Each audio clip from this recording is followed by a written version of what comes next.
วัสดีพี่น้องวันนี้กินข้าวน้ำกันเด้อข้าวสารน้ำกันเนาะมา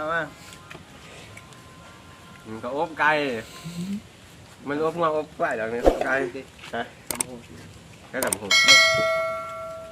นี่มีกระตั้มหมกหุ้งปัดกระเพาะกบเนาะนี่เนาะมาข้าวน้ำกันเนาะใส่เลยหยัดบัวไล่ห่างหยัดเดี๋ยวนี้ มียืนนั่งอยู่แล้วตัว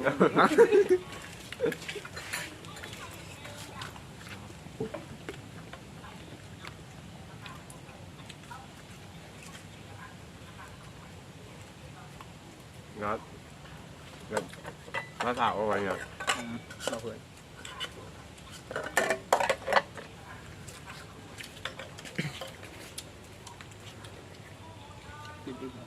กินเยอะ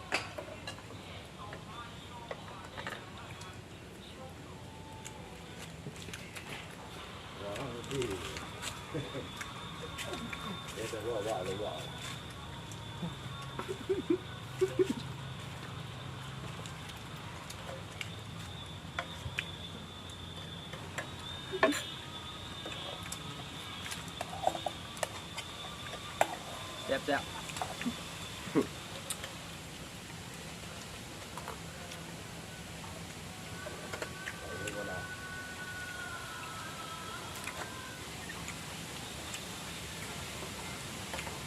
เลยเขาเลย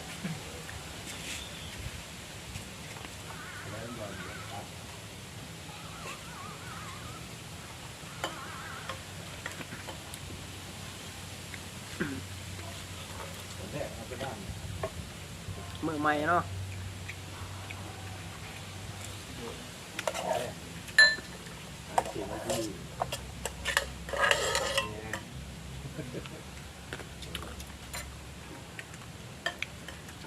คักหลายแซ่บ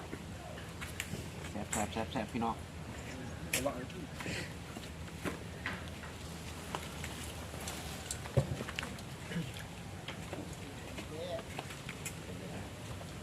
มาตำบักหุ่งเนาะงัดอะไรเนี่ยคำใหญ่ๆแล้วนี่งัดพี่น้องเขาว่าคำแบบนี้จะไง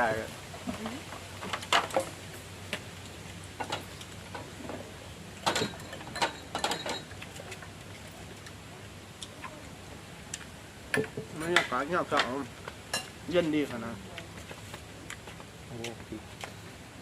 พี่ที่ไม่กินจับร้ายพี่น้องจับร้ายกระเจ้าพี่น้องแก้ว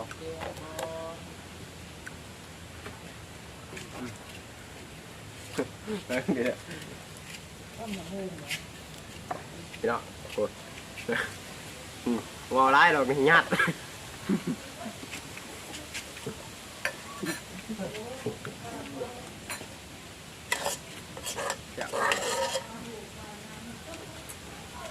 เบิดเนาะง่ายมันเป็นข้าวเบิดเนาะจับร้ายปัดกระเป๋ากบตำหูคำใหญ่ๆคือเกาพี่น้องมาพริกหลายๆมันเผ็ดๆพี่น้องยัด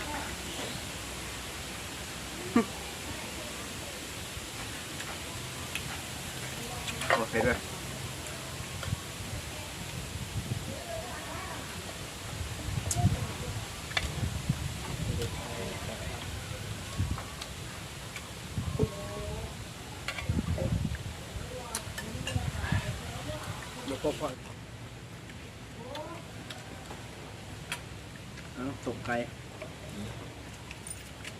ต้มไก่อ่ะ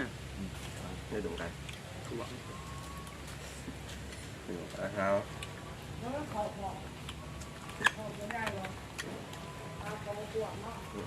แล้วตำบักหุ่งเนาะ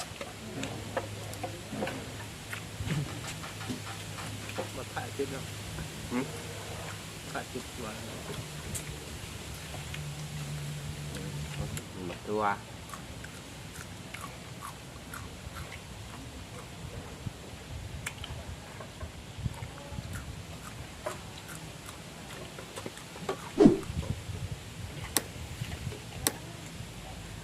สำหรับคลิปนี้ก็สิมีเพียงเท่านี้เนาะ